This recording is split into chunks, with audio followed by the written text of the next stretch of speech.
Hey everyone, welcome to Heroes Untapped. It is officially episode 21, but it is the first episode of the year 2016. It is the 20th of January. I'm your host, Disconcur, and joining me on the show tonight, I have a Blue Aura, a fantastic host from last year, is joining me again this year for Heroes Untapped. And also tonight, a guest star, a little bit of man of the hour, is Happy Rage from XL5. What's going on, gentlemen? Welcome to Heroes Untapped 2016. It's nice to be back. Nice to see Happy's face again. Mate, I'm absolutely wrecked from work. Where's the beard, mate? I know, I shaved it off just for this episode, man. I was about to say, where's the beard? It was straggly. It was not well kept at all. Where's his beard? He's glued it onto his head. Yeah. Look at that hair. I know. I need a haircut too. I don't know where the headset begins and your hairline ends. It's good. It's good. All right, how you guys been? Weeks, months been? Or this year so far been in Heroes of the Storm? Oh my God, 10 days. 10 days our regional starts. What? I know, man. I was not ready. Exciting. It's amazing times. It's great. It's awesome. I'm glad we finally have dates. What the hell? A week and a half. It's just insane. I wasn't expecting it. I actually inquired about dates 2 days ago, and they're like, "Yep, we're announcing it tomorrow, and it's in a week and a half. Get it ready." I'm like, "Ooh, okay." Damn. Well, I think so much for like an admin side, that's not too bad, and from a stream side, it's not too bad. But teams trying to organize 5 people, just insane, incredible. 10 days to be exact. But anyway, guys, that is the big topic of tonight's show. Is talking about the season regional 1 for Heroes of the Storm for the ANZ region. I'll be talking about the event schedule so far, dates, times, all that sort of stuff. Plus, tonight we'll also be looking at the patch notes that weren't the January 12th information that basically just released Greymane and nothing else. We'll also have a little bit of a look at Greymane himself. And then we'll also have a chat about the APL being cancelled. An event that a few people were looking forward to, but they couldn't just quite make it to get there. And then we'll be finishing up the show with a bit of a Q&A about the event, the regional season, or the season regionals. If anyone has any questions, Happy Rage is happy to answer what he can, obviously within reason. And we'll also be looking at a current Hero League meta, what to sort of do and not do during the picking phase, during Hero League at the moment, if you're finding that difficult. So straight into it, our news segment of the night, and I'd already started talking about it, so let's continue on. Season regional, 10 days to organize your team of 5, 30th of January. Competition starts 10 a.m. Sign-ups. This was all announced yesterday. Sign-ups only released today, so we've even lost an extra day on top of that. Tell me, I mean, all I can ask, what are you guys' thoughts on this? Blue, I'll get you first. What are your thoughts on this Flash Flood regional?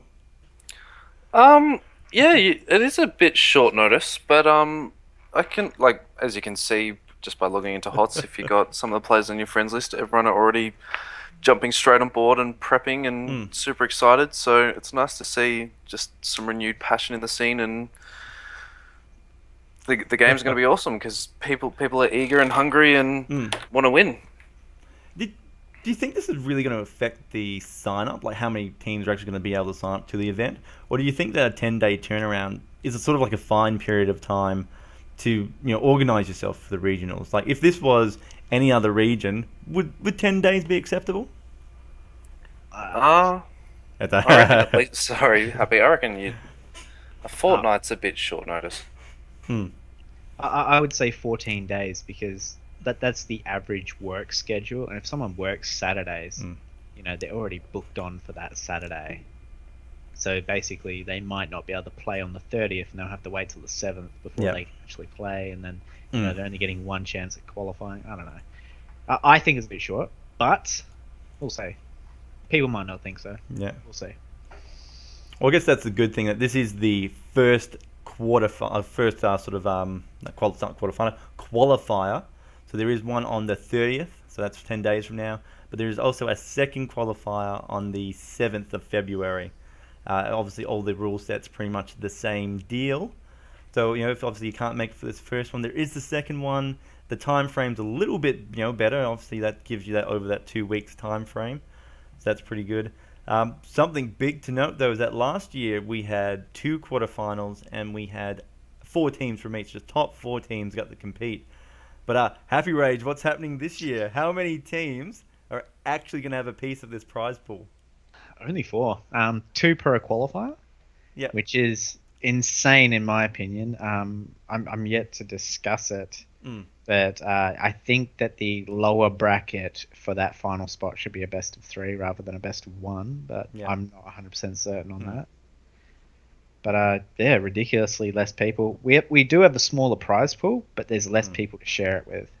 Yeah. So it's still more money than last year's, theoretically. But I think it's a good thing in a way, because it means that we're only going to have the top tier of teams, and there's a lot more to fight for, like in terms of the qualifiers. Once that you got into like a certain point last year, you're kind of comfortable, whereas this year there's only 2 people going through each time, so it's going to be like stress the entire time. And, well, that's 100% true. You've only got 4 teams going to be able to go along. Just looking at what teams are forming, so we got sort of like the I'd say there's about 4 fairly solid teams at the moment that are, if you'd say right now, looking at every team in the ANZ region who's going across, you'd say, well, these 4 teams probably are going to do it. But that's, if there's one wild card team that sort of like comes onto the scene, or a group of guys that you weren't expecting, guys or girls, expecting to form a team, get together, there could be a couple of just a wild throw game. Like you say, it's only best of 1 in the lower bracket. So we could literally see some underdog style teams, and not saying this is a bad thing, I think it's good for diversity in the scene, could get into the top 4 and could really shake up what we sort of hold as our mini ANZ meta. What I'm looking forward to the most, right, is if, let's say, 2 of the better teams verse each other in round 1, then one of them gets sent to losers, right? Yeah. And then what if that team accidentally misdrafts and loses a draft, and because they lost the draft, they end up losing the game, and they get knocked out? Yeah. That's what I'm looking forward to. Yeah. The potential of that. The XL5 Mark II knocked out round one and lower round 1 of each regional. Yeah. A little bit of upsets, if you can call them upsets, in our region. Blue, what are your thoughts? Only 4 people. I'm fairly sure. I think we've kind of already got a top 4-ish team at the moment. The top 4 teams I know, all kind of trading games with each other. I think Robin Ninja's team. What's that team called? That's the. Did they even decide on the name? Yeah, Negative Synergy. Right. Good name. Yeah, so I'm fairly sure they're currently on top and they're pretty consistent. But the 3 teams below, it depends on the day. Games go back and forth. Drafts change. Strats change. People take some games a little more serious than others. Others, they try new different strats. And so, yeah, there could definitely be upsets because, as I've seen, teams are definitely trying different things. You could be an underdog team and something like a Gust, because people have been experimenting with Felstad Gust, could completely just change the game and give you a win maybe that you shouldn't have won, or as Happy was saying, a draft, or there's so many things that could happen. It'll be interesting.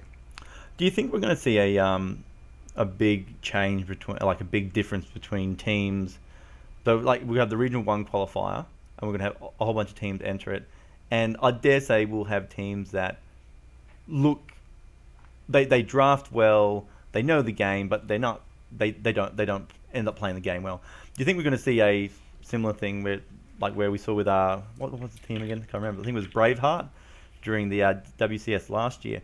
So they were a team of mixed match guys. They rocked up to the first week of events. and they sucked. And then because there was a week break, the following week they came back and they were much better because they got a lot more time to practice and synergize as a team. Do you feel that the second set of regionals are going to qualifiers are going to be way better than the first, just purely because teams will have had longer to practice with each other? In a way, I would say, so the top two teams are not going to be in those games. So the skill level will sort of kind of balance it out. Like you said, the actual top two teams could maybe, like, one person could get knocked out the first time round in the first round, whatever, and then come back and play next week. But still, you're kind of trimming the top teams out, and then bringing in the bottom teams. So you're going to have more kind of evenly matched games, which can definitely it can be really boring just watching a stomp. So whilst you can still look at that game and learn a lot from it, the fun, interesting games are the close ones that are back and forth, and you see people desperate to make plays to swing the game back in their favor and things like that. So yeah, I reckon the second qualifier is going to be more interesting and fun to watch. Yep. Quality of games could be better. Just have to wait and see. We'll see. We'll see how it goes. And that's really it we could talk about. Hey, it's just the excitement also and hit the scene. Teams are still forming, frantically practicing. People looking for players. You can see them all over the forums. People trying to find teams. Guys, I really recommend you check out anzheroes.com. We actually have a looking for teams list, a list of players who are currently looking for teams. So if you're looking for that magical 5th spot member, or if you're looking to form an entire team, check out that list, anzheroes.com. Just any last regards on the championship series before we move on?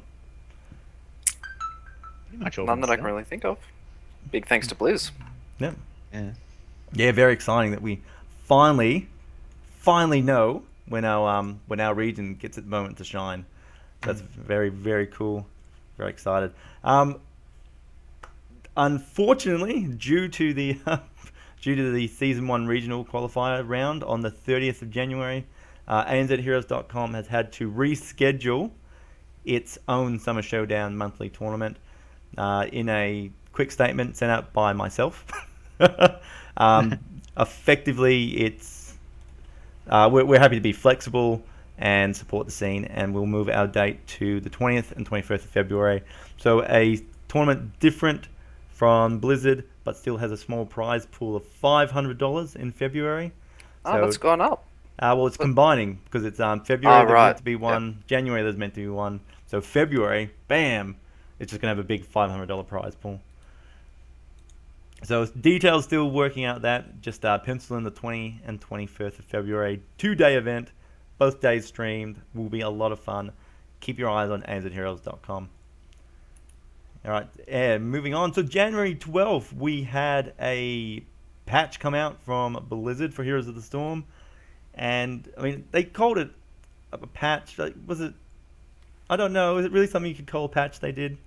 They released a new hero and then removed all their Christmas running bonuses.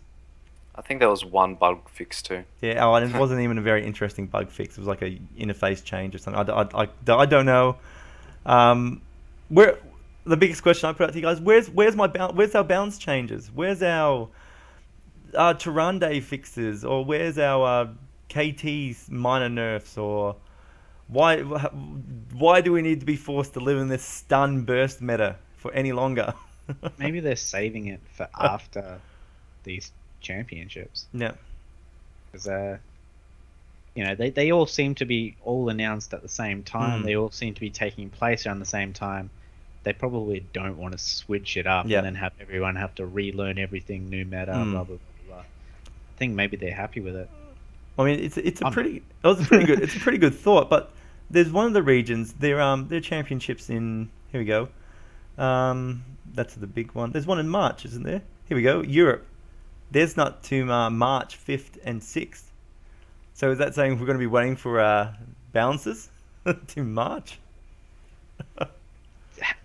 So when's the championship going to be if it's all the way in March? So like, Well, that says it's the 5th and 6th finals. It does say finals, but and this is just on their summary page.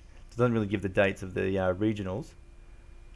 But yeah, in Europe, their finals are right up to the 5th and 6th of March, unless that's the overall arching one, and that includes our Korean ones. not sure. Yeah, it might do. Maybe they just overlap into it. But yeah, so no meta change, and heaps of people are just complaining about that. Like on forums, you look at the actual post itself on Reddit. We're complaining about. I mean, this is the 12th of January. So this was a couple of weeks ago now. I'm sure people have gone over it.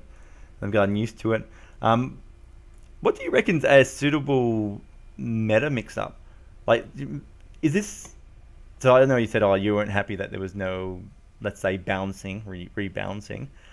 Maybe this is, at what point is the game just the game? Like, at what point do you just accept, look, there's no changes because, hey, the game's in a pretty good spot at the moment. Maybe there should be no meta changes, bounce changes. I like changes because Yeah. it just keeps everything fresh. When you're Mm. playing the same game, like think of Yeah. League of Legends, right? Yeah. You're playing the same game essentially for years on years on years on years, and each game starts from the beginning and ends with a forget what they called, whatever their thing at the end is that gets killed. Same as Yeah. with this, like we kill the Nexus, Mm. and then we start over again. And if it's just going to be the same recipe over and over again with no real change, it kind of gets dull and boring. That's why I prefer it when they change it.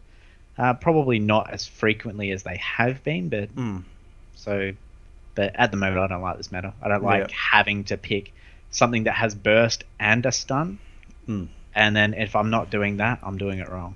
Yeah. Yeah, and that's really what the kind of state of the game is at the moment. Is that if you can look straight away, you can be like, how many stuns do we have? How much burst do we have? All right, now we haven't met the particular quota. Bam, we're probably going to lose this game. Yeah, I want to play Valor. God. Yep. Just let me play Valor. Not anymore. You can get a stun on Valor. Yeah, but Lol. I want to play Strafe multi-shot, man. Okay. I want to pick talents that don't go with the current meta, goddammit. I think the Hero League, let's just assume it's solo queue. So you're getting bunched in with a group of random people, and you're instantly, because this is such a team-focused game, you got to learn to play. Well, you got to play however they're playing straight away. So in a way, you kind of do get forced into playing that kind of meta. But at the same time, like, if everyone just kind of decided to, like, maybe when people watching these qualifiers, they'll see that people aren't actually, okay, they're gonna run Tehran. But let's say Tehran may not get picked up the entire tournament. Yeah. And then you're gonna see that exact same thing happen in the Hero League. So I kind of see it as just the scene not being very creative. People still pick the exact same cookie cutter talents when if it's just purely a burst meta, you're not going to do any damage when you're dead. So if you sacrifice that talent that may give you an extra 20% damage for an extra 20% health, and that means you survive, and that means you completely ruin their combo or their kill target, then suddenly, just with a small little change like that, you're reshaping and like pushing yourself forward to develop the next stage of meta and get ahead. Kind of reminds me of when you're looking back. So we had our burst meta towards the end of Alpha, and then I think it went like double warrior, and then I think double warrior was countered with double healer. We even sometimes saw like triple support, and then people I think also sort of ran like triple assassin against them, and then you saw heroes introduced like Kale and Jaina and that. Yeah. I think they were sort of around at the time, but and they brought balance to the force. That's it. But the reason these meta changes, whilst metas changed, whilst there was some patches that made some heroes better and indirectly nerfed other heroes and stuff like that, it was because people had been a little bit creative and found their way to counter it. And people, I just feel like people aren't kind of doing the same thing with, Yeah. this meta. People are enjoying running around in like groups of 5 holding hands and trying to instantly kill someone and like really kind of making the game a bit of a coin flip. If you get that kill, you win. Yeah. If you don't and they turn around and they kill you, you win. How important are hero? Well, I guess we're going to talk a little bit more about sort of meta in, so let's say in a hero league environment.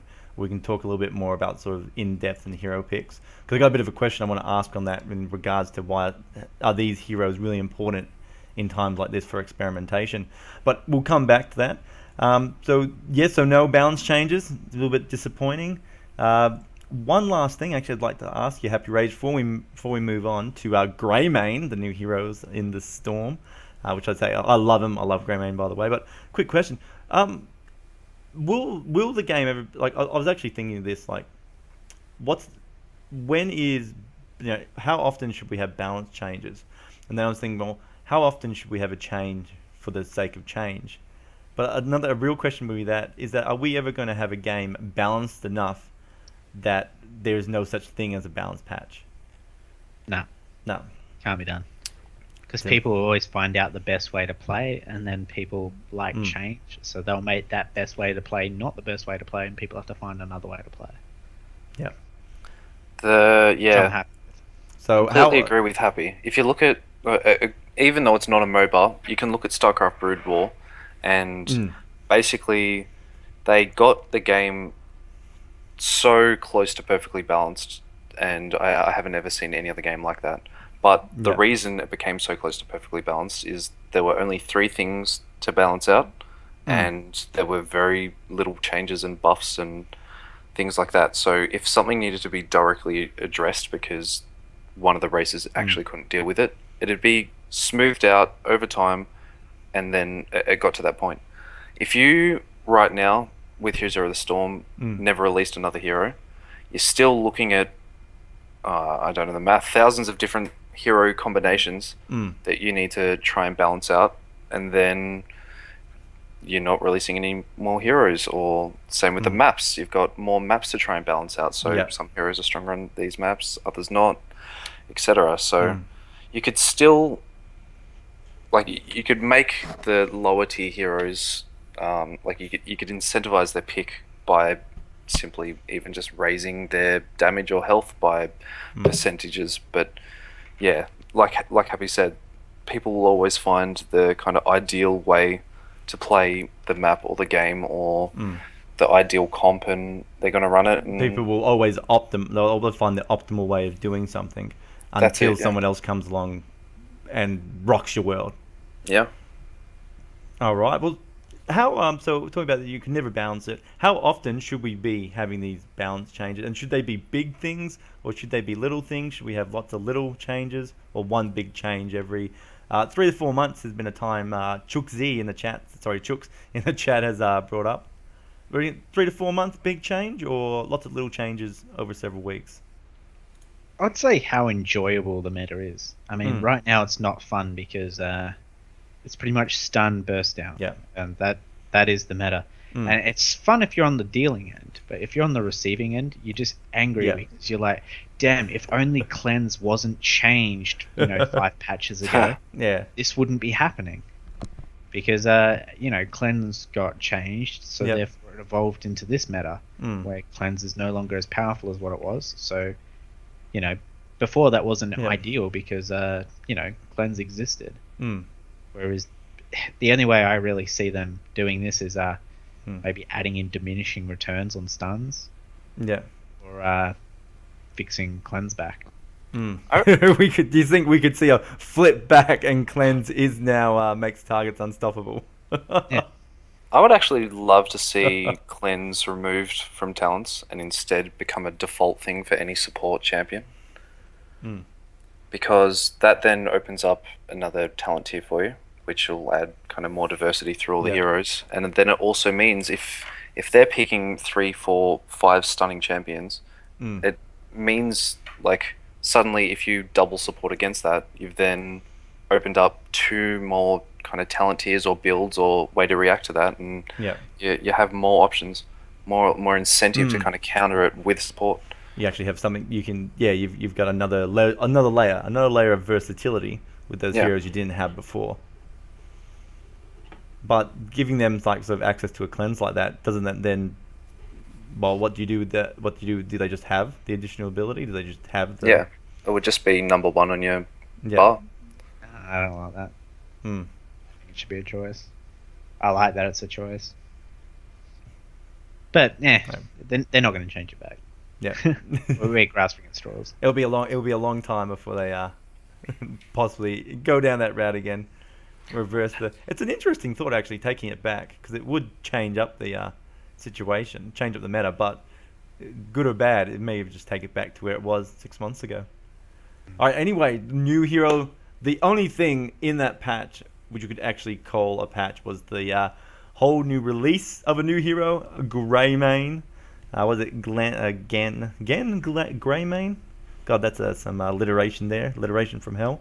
He's joined the ranks of the Heroes roster now, entering the Nexus. He is a shape-shifting, I got this written by the way, shape-shifting a Worgen assassin who pokes his foes from afar and then jumps in for the kill with melee finishes.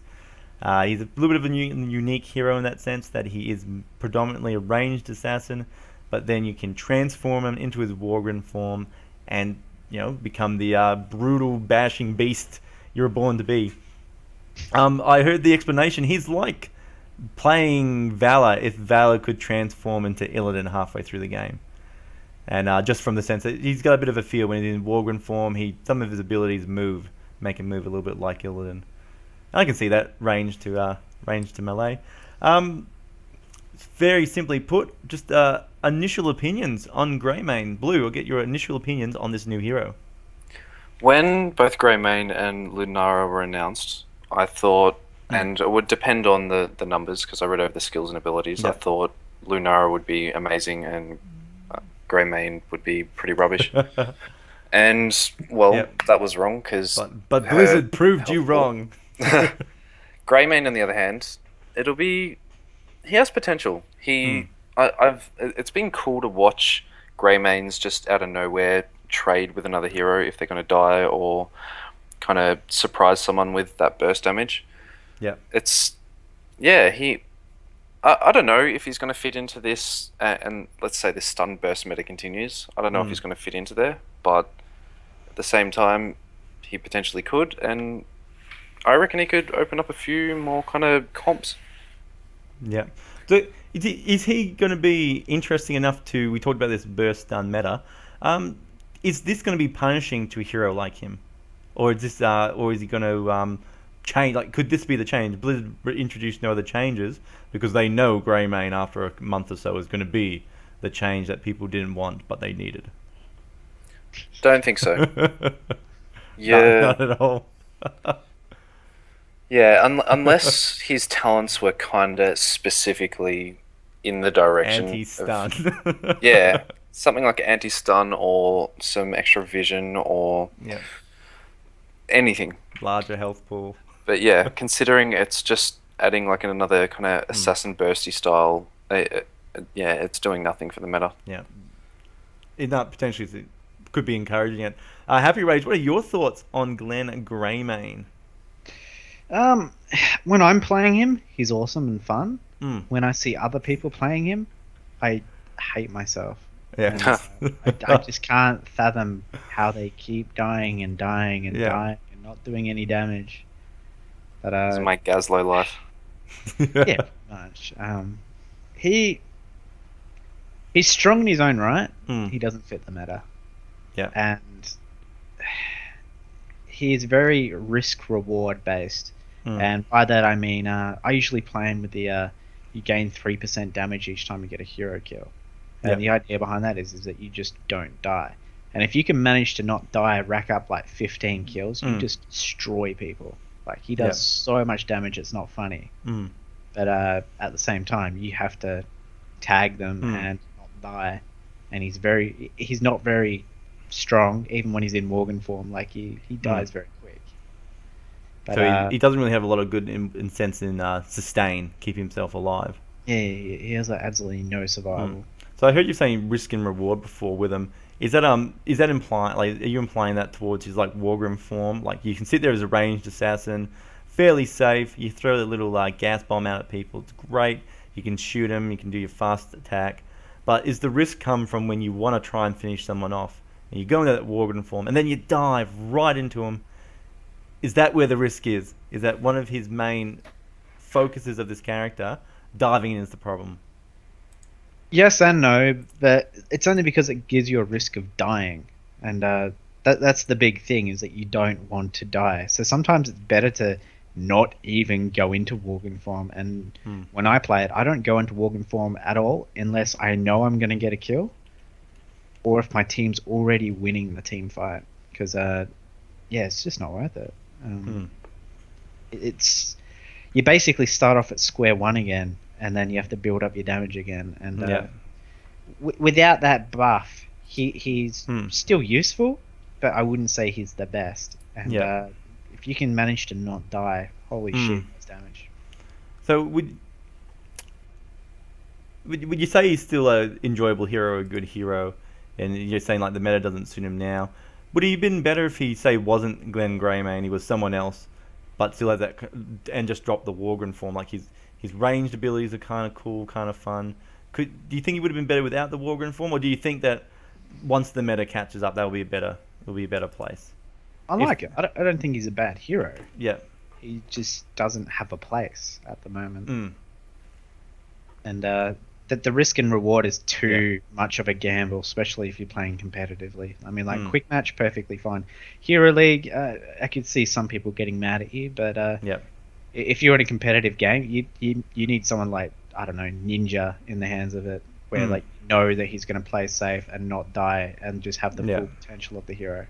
But unless you got like a top tier player, like there's literally just better choices out there. Yeah, there's just there'd have to be a lot of scary bans and bad drafting to go. Yeah, Greymane's the guy we need right now.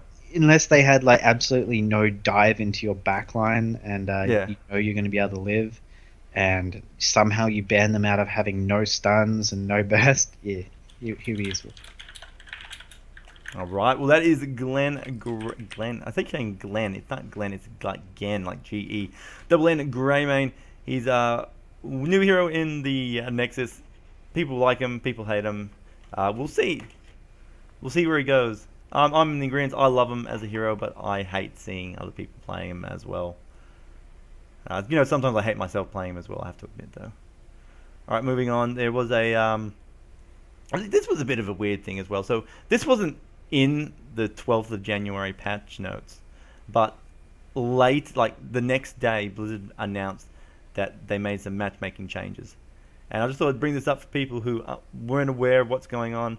They put a matchmaking rule in place that basically says that if you're going to quick, it's only quick match. If you're in a two-man stack, the party you're involved with, or the group you're involved in, right? Whatever the largest stack involved in your group sets rules against what other stacks you play against. For example, if you're a stack of two, you can ever play it against, Joking? I mean, you can only ever be matched against 5. What? Fucking hell, what are my notes? I have to reread this, sorry. Alright, so it's like a cannot be matched against, sorry. So duo players cannot be matched against 5 stacked parties. No, that's duo. Duo cannot be matched against. Now, there's right, okay, no, sorry. Solos can never be matched against 4 or 5 player parties, and 3-player stack can be matched against any size. But what that means is that's the highest in your group. So you could be a duo stack, and then you could queue up into a game and get involved with a 3 stack. So you're a team of 5, 1 2 stack, and 1 3 stack. That's 5 players. It's off the biggest stack in that group. It is the most confusing thing Blizzard have ever put out, besides the 10 days for the regional. 10 days notice for the first regional. It's one of the confusing things I've ever said. It's one of the most confusing things I've ever had to explain to people either. Just thought I'd point it out. It doesn't mean you're not going to get those matchups. It just means the likelihood is reduced, or the likelihood is less. The system still factors in quality versus let's say, wait time and all that sort of stuff. So you never, if 5 Robo-Dobers all solo queue up and all get in the same quick match game on the same team, they may fight a 5-stack, because that would be an amazing team to play with for them to be on. So just very quickly wanted to point that out, and that is it for big amounts of news in the ANZ scene. So we will move on to our ANZ esports updates. This is a section that every week, if there is news to report, we'll be talking about event results, event changes, team updates, player updates, all that sort of stuff as we're made aware when we're made aware of them. And the only thing I want to report about this week is that the APL sadly has been cancelled. That the Australasian Player League that was being formed, it was going to be a 10-week solo player league. So you didn't have to have a team. You could sign up to it and be able to literally have some team-based games in a, let's say, semi-competitive environment. Unfortunately, they didn't quite get enough interest in the event, and it had to be cancelled. So it's a bit of it's a bit of a tough one here. It's what ruined it? Like, there were so many people that were looking forward to this player league. And remember, this is not the original player league. We're not talking about the one ran last year. This was a different one that under the same name was running. What do you think is the real culprit here? Is it really just lack of interest in Heroes of the Storm at the moment? I think, I've been discussing this with a couple of people because I was really excited for the APL to come out. And I think really just kind of comes down to two factors. The first one was that I don't think it was advertised quite well enough. I know, like, it was advertised and in different places, and people knew, I think, in general, that it was coming back. Yeah. But yeah, there wasn't a big enough push to, like, ANZ chat should have been being spammed, like, maybe set a macaroni keyboard that plays once an hour that reminds people to go sign up, or in fact, that's probably the best way to do it, to be honest. But so you're saying it was tragic, the marketing, which is what killed this. The marketing, and the second factor is the toxicity that was going around in the scene. Yeah. So it's I'm not sure how much toxicity was channeled in the direction of the person who was handling the APL, but there was a lot of toxicity between all the players through ANZ chat. Yeah. So trying to launch a community league like that, and then knowing that you're going to have to deal with all the BS. Yeah. It might not, just might not have been the right time to do it. Just there. So it was timing, marketing, all that sort of stuff. Happy, what are your thoughts? APL, is it something that you didn't even, did you give any thoughts to it, or was it something you just brushed over and went, yep, not going to work? As soon as I looked at it, I didn't think it was going to work from day one. Two reasons. My two reasons are completely different, but one is the duration. I mean, 10 weeks is a long time. Sure, you're playing by yourself, but you're not.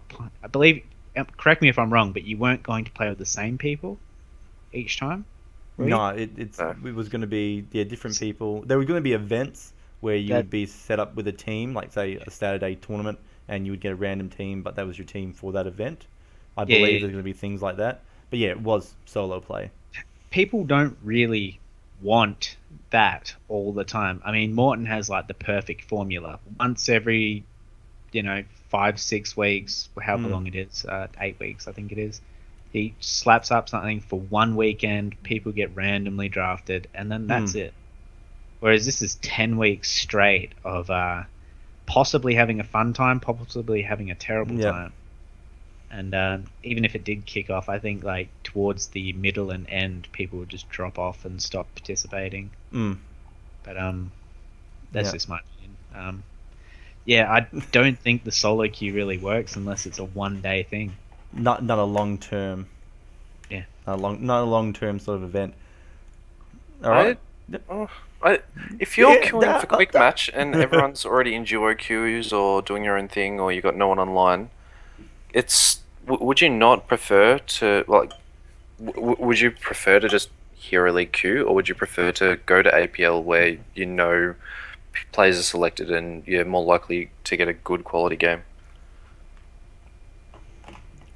Do you think that if that was there, and even for 10 weeks, You're would talking about just 8 not use it? times APL or this one? No, this one you were saying for the 10-week duration, Yeah. and that people would just fall off. There was originally there was scheduled times to play, so it's Yeah. not like you could just do it any night of the week. It was scheduled times.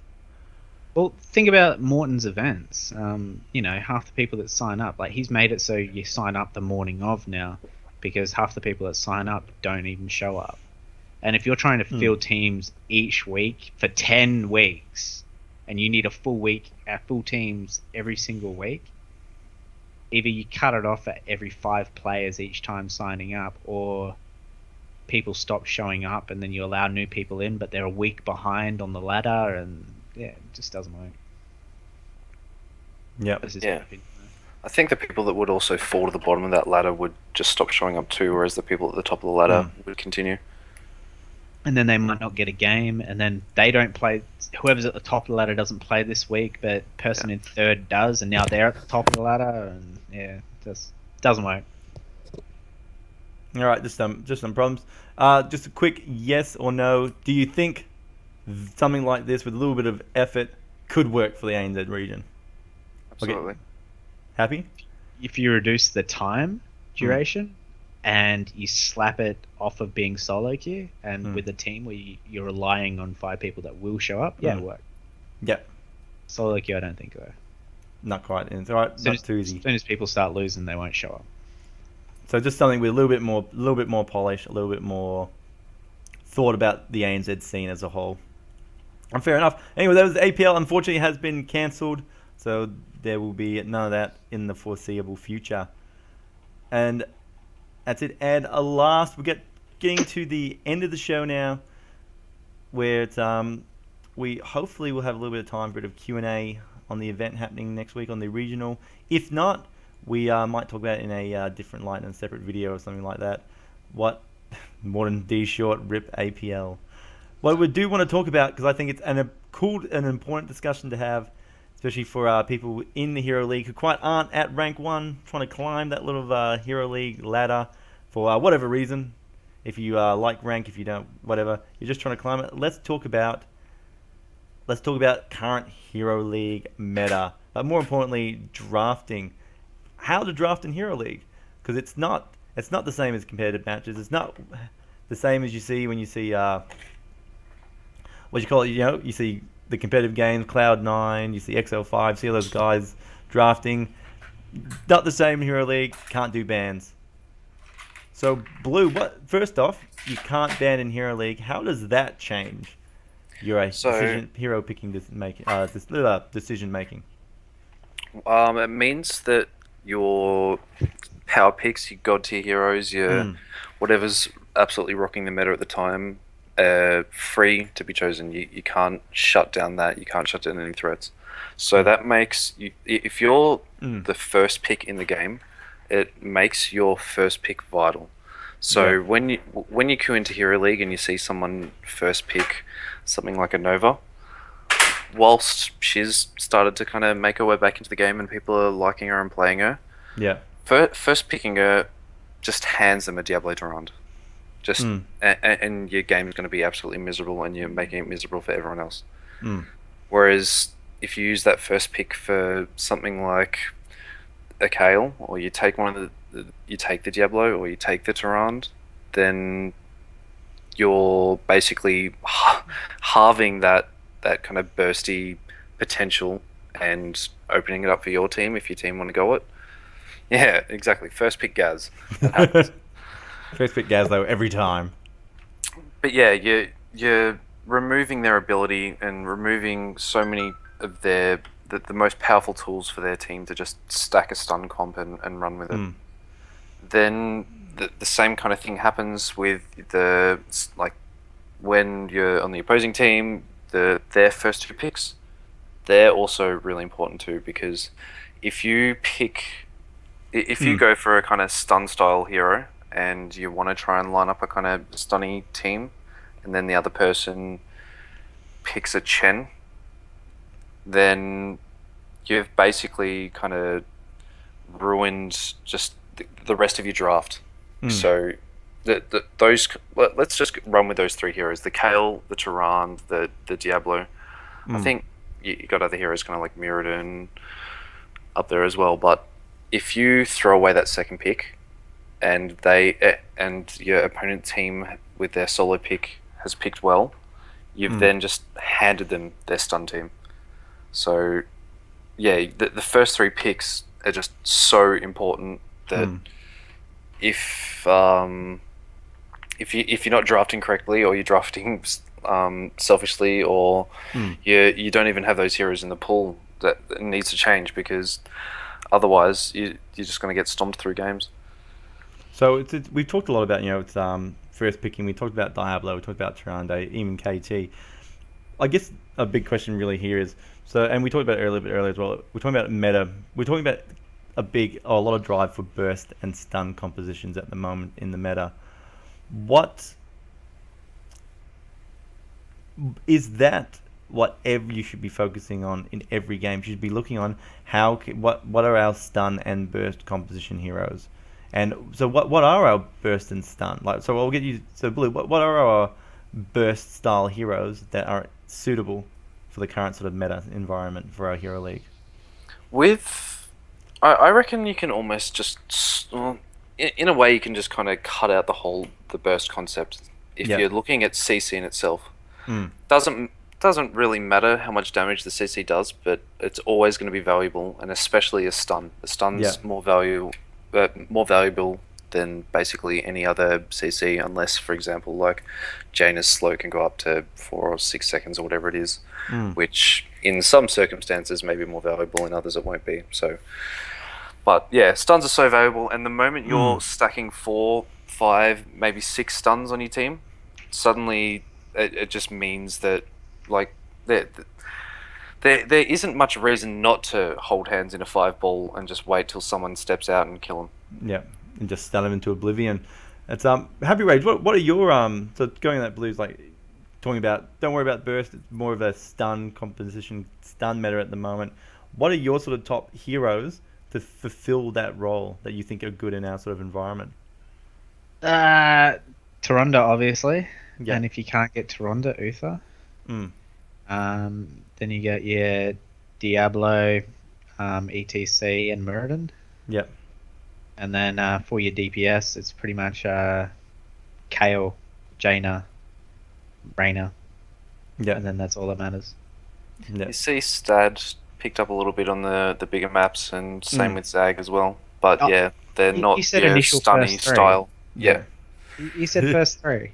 I'm half asleep, alright? I thought you're listing out like just your kind of god tier picks at the moment. No, they're the best first 3 options. If you're picking up a warrior, either those 3. If you're picking up support, those 2, or if picking up those DPSs.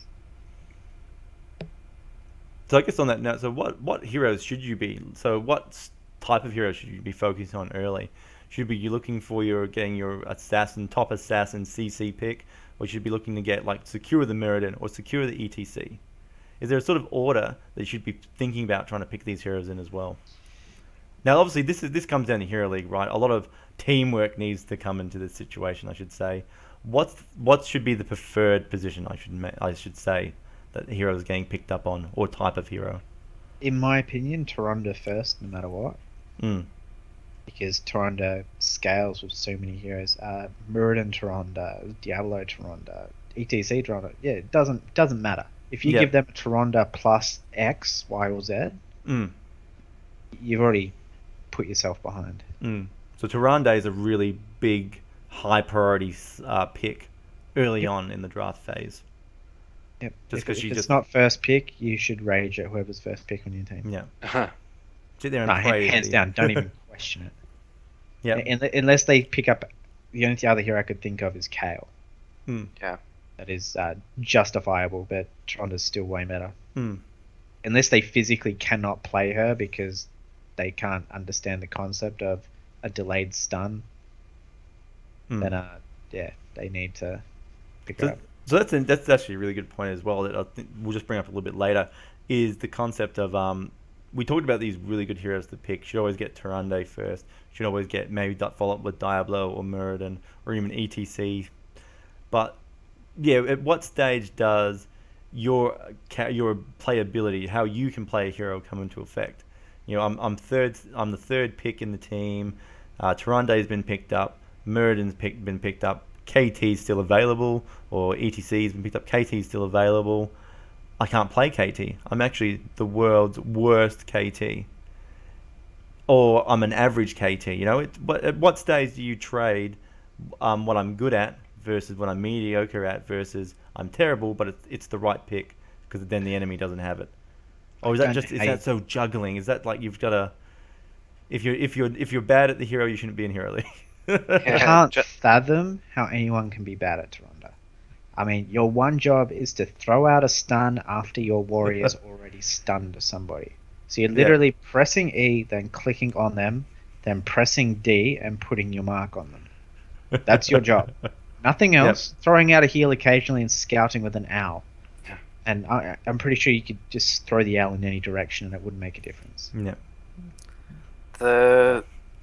Moving back just one step to address your Tyrande basically thoughts that she should always be first picked.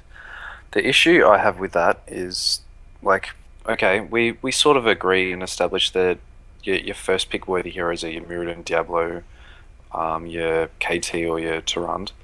KT will gain more value on some maps because you really need the wave clear. It'll be a longer map. You're more likely to get to that chain bomb area and progress through the game. But the issue I have with first picking Tyrande, and this is assuming you don't know the other players on your team, is you then become reliant on their picks, and you also become reliant on them playing correctly and your team following up on that burst target.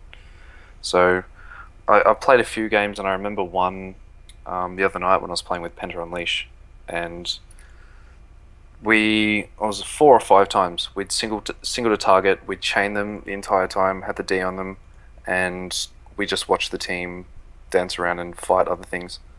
And the hero would always walk away with 10-20% health because that's how much damage the two do. But if both of us had maybe picked more carry style heroes, so maybe one of us picked a Kayle or one of us picked a Jaina or something like that, and we could contribute more to the damage in the team fights, we would have been able to get more work done in the game and perhaps won it. So that's almost that decision of, are you trying to pick a hero that's good for the team, good for the meta, or if I pick the damage, I'm picking a hero that's impactful. Yeah, Tyrande can throw out a stun, you can put a damage buff on an enemy or the Hunter's Mark, but if your team's not following up, you've had no impact. Yeah, I've stunned the hero, I've thrown down my Hunter's Mark, but unless the hero dies, you've had 0 impact on the rest of that fight. That's it. In fact, I reckon you've had negative impact because if you had taken another healer in place of Tyrande, you could have had way more impact than that stun that hit, the D that hit.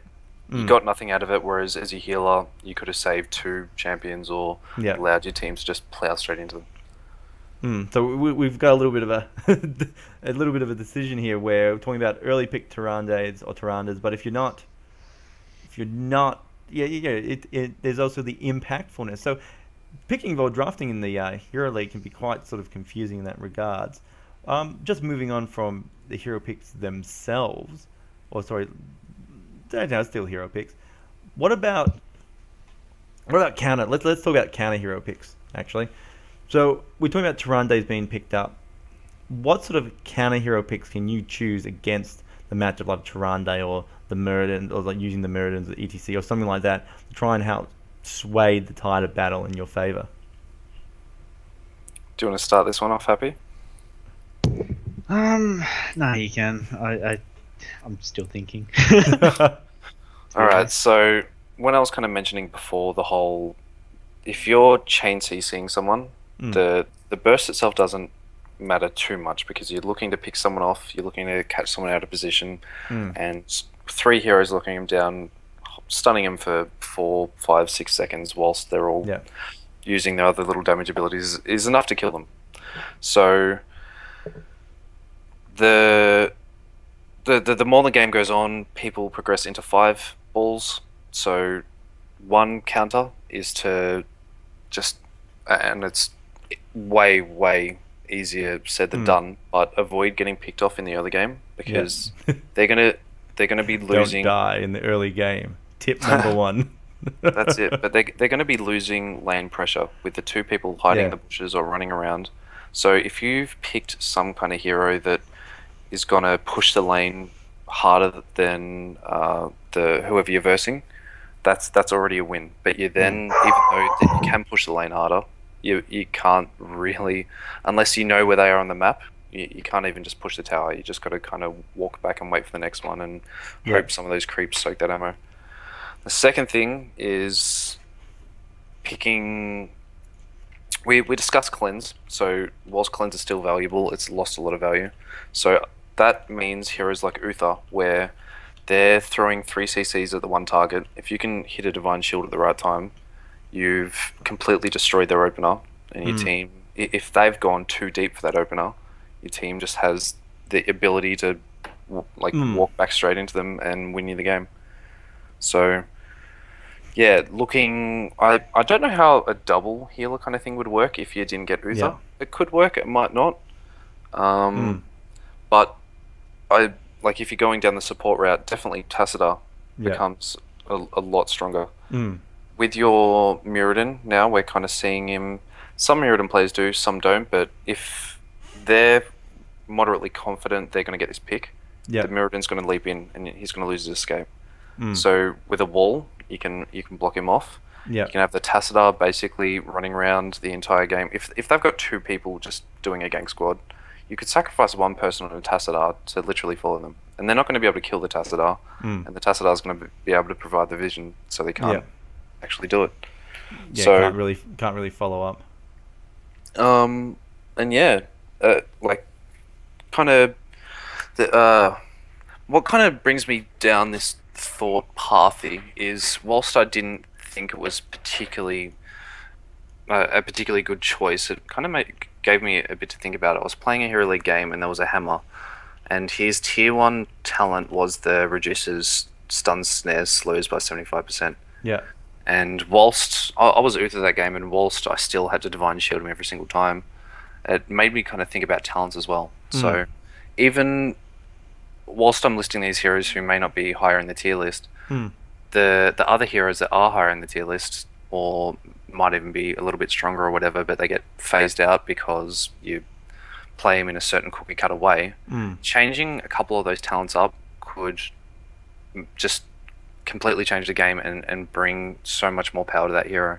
So a good example, and I was discussing this with KVA last night, is by default Valor picks up Blood for Blood most of the time at 16.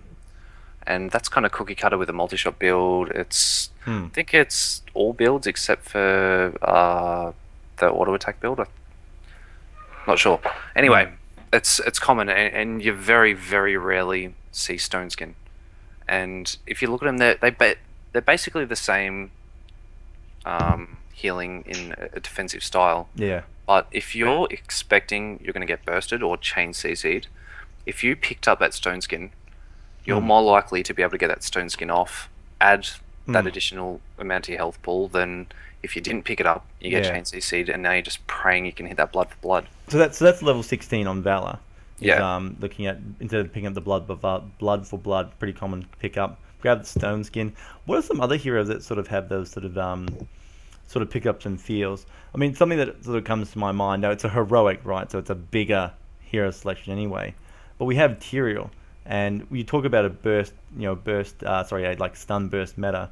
Instantly, you'd think, well, gee, Tyrael's got that judgment. Happy Rage, he's got Tyrael. Here's one he made earlier.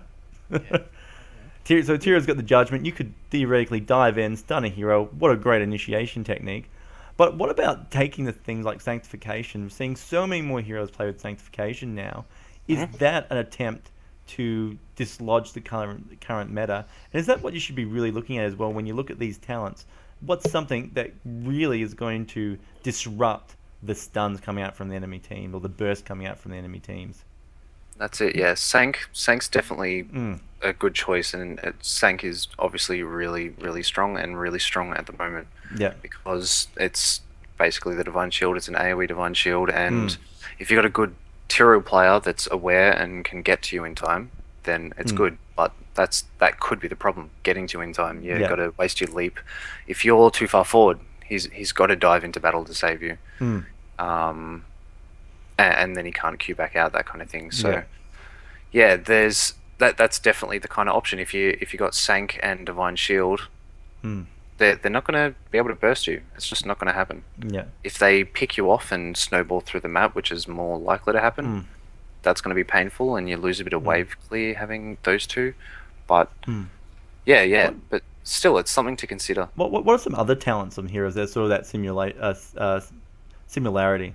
Like a Happy Rage, can you think of any hero where there's something that's generally taken, it's kind of the default pick, but if you maybe looked at a slightly altered talent, it might be better for your survival in the Hero League stage?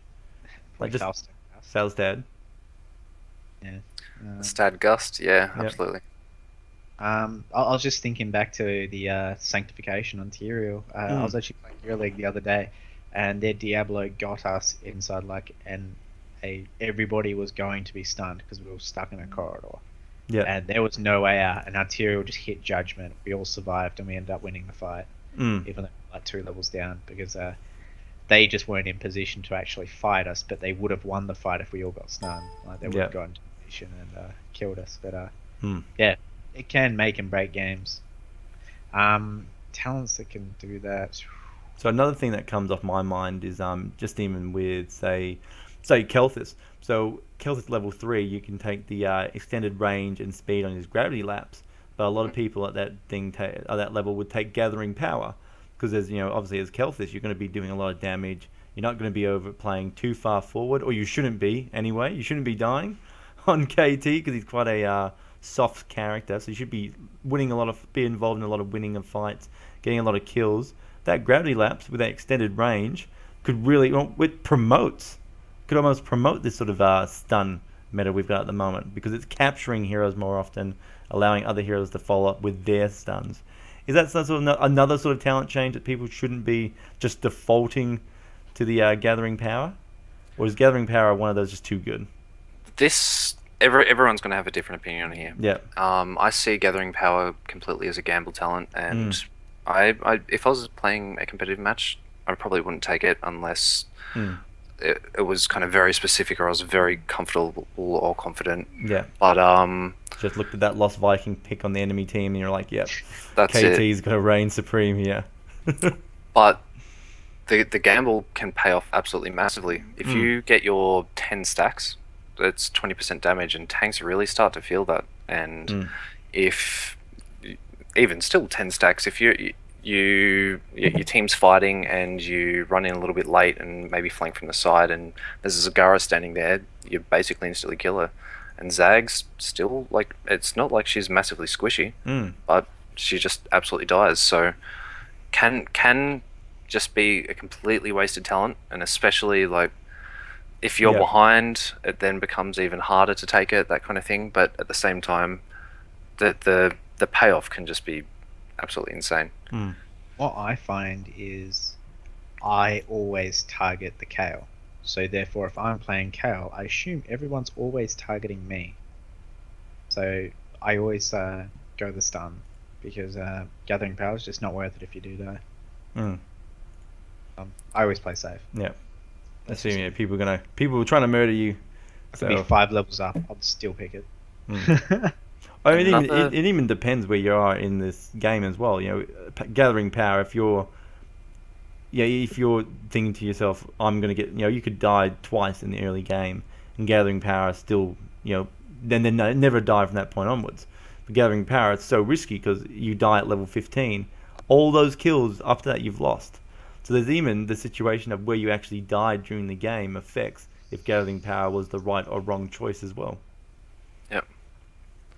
Another kind of talent I don't think I've seen people pick up, and I haven't been playing Reyna in a while, but in this meta, I would definitely swap to it. And you look at his 13 talents, people practically always take Giant Killer unless they're going for the double stun on their Q, which is a little less rare, but Well, it's He just so has hard to ignore the Giant Killer when you do see Devil Warriors still being played quite a lot. And he's quite a fast auto attack character. It just feels right to pick up the Giant Slayer. that's it. But on that same level, Mm. so same tier, you have Relentless Leader, which Yep. is halving your CC. And Mm. if one of their tanks jump on you and Yep. you're halving the CC, so you're more likely to get away, and Mm. you're knocking them back, so you're reducing their damage. It can completely change a 4v5 team fight to keeping it as a 5v5 team fight. Yep. And it's better that you're dealing damage like at all than Yep. absolutely no damage. Well, that extra 1.5% damage isn't going to be useful if you're dead, but the extra 4 or 5 shots you will get off from still being alive may have generated a little bit more of a better outcome for you. Exactly. All If right. we versing a Diablo, like, it even becomes harder to make that call because Diablo's health pool, especially if he picks that talent, just can become so massive. Yeah. But if let's look at ETC. At level 20, he has 5,300 health. So the Giant Killer is adding, what is it, 50 damage a hit? Is that right? Yeah. I'll believe your numbers. I'm not going to do the math. About 70 damage a hit, I think, to ETC. Where your auto attack as well, I think, is doing 150-ish, whatever. But sure, that kind of scales up with your focused attacks and your searing arrows or whatever the hell it's called. Yeah. But it's still not substantial enough to kind of go all in glass cannon. In my mind.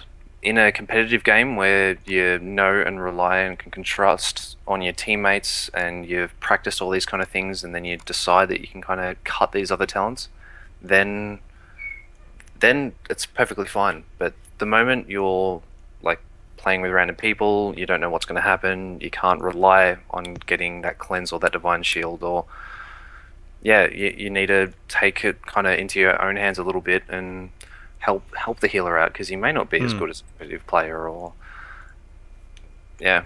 just it just kind of seems like a gamble, like gathering power when you're just purely stacking and going glass cannon. So it goes with the meta as well. It's a stun meta, so why not take things to help reduce the current state of the meta or the current flavor of the game. That's it. No. Some trade-offs you can't make, but things like that, so good. So what I might do is that we're unfortunately running out of time. We'll just have quick last things on that. Blue talked for a while. Great insight. Just Happy Rage. Do you have any little snippets or tickets you want to sort of add onto that sort of discussion, or just don't pick Greymane in Hero League? Yeah, don't pick Greymane in Hero League. What I would like to see, this is just an idea. What if they bring out a warrior talent similar to the reduced attack speed? What's it called? Imposing Presence. Imposing Presence. Yeah. But it reduces stun duration to people within X amount of distance between the tank. So, like, if you got allies that are standing literally on top of the tank, they're also receiving the less stun duration. Yeah. Would that be too strong? Like motivational speaker or something like that. I think that'll just completely, like, massively enhance your dive style comp. So whilst we're saying this is kind of like a stun lock bursty kind of comp, that'll then mean you would pretty much run Monk, what's her name? Monk, Kerrigan, Muradin, Diablo, and you would just make them all instantly dive on one target, and there's nothing you can do to stop them destroying that target. Yeah, I didn't think it would be worth it, but it's just an idea I had. Yeah. I see what you're kind of going for. Maybe on a healer. No, because of Monk, that'd make it difficult. I'm kind of thinking, like, down that same path. If you had something on your backline hero, so like your support or maybe a pseudo support or something that could assist with that a little more, that'd be the right path to take. All right. No, good chat. Hopefully, a lot of people take a bit of this stuff away and maybe just draft that little bit better in Hero League, or at least have a little bit of better thought pattern on what's happening with the meta and why people are doing what they're doing. Who knows? Maybe this will be the I don't know. Next week in the regionals, we could see some really good really good talent picks that will just shake up our current Hero League scene here in the ANZ region. But that is it for all the general stuff we had in the show tonight. Just saying, Happy, did you want to do a quick Q&A from anyone in the chat? Or we could always drop the show out and then do a secondary. I don't think there's that very many people watching live at the moment, so it might be better as a separate event to get more detailed questions. You could do a Reddit Ask Me Anything. Oh, yeah. But that is it. So we'll do that. We'll end the show there. That is it. This has been Heroes Untapped, episode 21. Thank you very much, Happy Rage, for joining us on the show tonight. It's been great having you as usual. Tell us, where can people get in contact with you if they want to know more about the regionals, they just want to talk to you about Heroes of the Storm, or they just want to suggest some hairdressers to get that fixed. Mate, it is absolutely horrible, but I've just been too lazy. Now, at x5_happyrage, Twitter, that's probably about it. Yep. Or just flick an email on happyrage19@gmail.com. I'll answer any questions. I actually just got a good one from Cruven not too long ago during the cast. What is the plans for the seeding? And then my answer is, I'll ask ESL. There's really no way to do seeding, is there? Because there's really no way to judge who's the stronger team. Like, there's what we suspect. Okay. But you know that last event I did? Yeah. I was going to use that for seedings, but we've only got a week and a half, so I can't do it. So not going to know what the seedings are going to be now. Cause, all in the hands of ESL. You can maybe add the team's MMR. Yeah, maybe Hot Slots MMRs. No, leave it. ESL will figure it out. Just randomize it. RNG. Yeah, it gets like all four of the top teams in the same bracket, and then like two of them don't get through. Only one team is considered the strongest makes it to the top four. Yeah. Well, we say that, but who knows? There might be some real dark horses in the scene. One of the biggest complaints I got was the random seedings last year. So hopefully it's not actually random, but we'll find out. See what happens. And Blue, thank you very much for also joining us on the show tonight. Always great having you on the show. And you're basically here for life now. Can't get away. You're extremely insightful. Tell us, where can people chat to you about Heroes of the Storm, talk about your insane talent ideas for Hero League, or anything we've talked about tonight? Yeah, you can find me in game, Blue Aura 6147, in ANZ chat.